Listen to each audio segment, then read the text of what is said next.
Clip number 846۔ اس clip میں سورہ انبیاء کی آیت نمبر 14 سے 16 تک کی تلاوت، ترجمہ اور تفسیر قرآن صراط الجنان آپ سماعت فرمائیں گے۔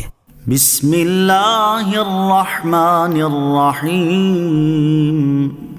ترجمہ: اللہ کے نام سے شروع جو نہایت مہربان رحمت والا ہے۔ قالوا یا ویلنا انا كنا ظالمین فما زالت تلك دعواهم حتى جعلناهم حصيدا خامدين۔ ترجمہ: انہوں نے کہا، ہائے ہماری بربادی، بے شک ہم ظالم تھے، تو یہی ان کی چیخو پکار رہی یہاں تک کہ ہم نے انہیں کٹے ہوئے بجھے ہوئے کر دیا۔ قالوا یا ویلنا، انہوں نے کہا، ہائے ہماری بربادی۔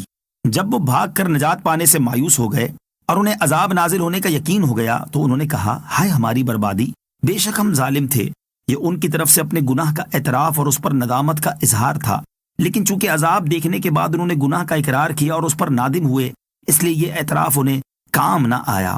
فما زالت تلک دعواہم، تو یہی ان کی چیخو پکار رہی۔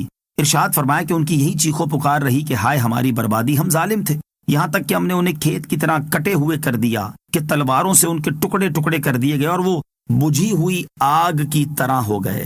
کون سی توبہ فائدہ مند ہے؟ اس سے معلوم ہوا کہ عذاب آ جانے پر توبہ اور اپنے جرم کا اقرار کرنا بے فائدہ ہے۔ جیسے پھل وہی درخت دیتا ہے جو وقت پر بویا جائے، اور بے وقت کی بوئی ہوئی کھیتی پھل نہیں دیتی، اسی طرح توبہ وہی فائدہ مند ہے جو عذاب آنے سے پہلے کی جائے، اور جو توبہ بے وقت کی جائے وہ عذاب دور نہیں کرتی۔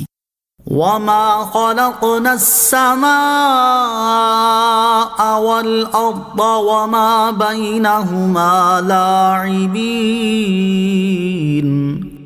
ترجمہ: اور ہم نے آسمان اور زمین اور جو کچھ ان کے درمیان ہے سب فضول پیدا نہیں کیا۔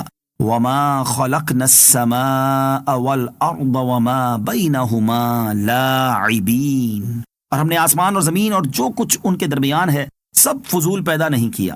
اللہ تعالیٰ نے آسمان، زمین اور جو کچھ ان کے درمیان عجائبات ہیں ان سب کو فضول پیدا نہیں کیا کہ ان سے کوئی فائدہ نہ ہو، بلکہ انہیں پیدا کرنے میں اس کی کثیر حکمتیں ہیں، اور ان بے شمار حکمتوں میں سے چند یہ ہیں کہ ان اشیاء سے اللہ تعالیٰ کے بندے اس کی قدرت و حکمت پر استدلال کریں اور انہیں اللہ تعالیٰ کے اوصاف و کمال کی معرفت حاصل ہو، حق و باطل میں فرق ہو جائے، لوگ غور و فکر کریں، غفلت سے بیدار ہوں، نیک اعمال کریں اور آخرت میں اچھی جزا پائیں، اور اس طرح کے خیال کو ذہن میں نہ آنے دیں کہ عالم کا سارا نظام ایک کھیل تماشا ہے اور ہر شخص دنیا میں جو بھی کرتا پھرے اس سے کوئی پوچھنے والا نہیں، اور نہ ہی آخرت میں اس سے سوال و جواب ہوگا، جیسا کہ بطور خاص دہریوں کا عقیدہ ہے، اور روز بروز ان لوگوں کی تعداد بڑھتی جا رہی ہے۔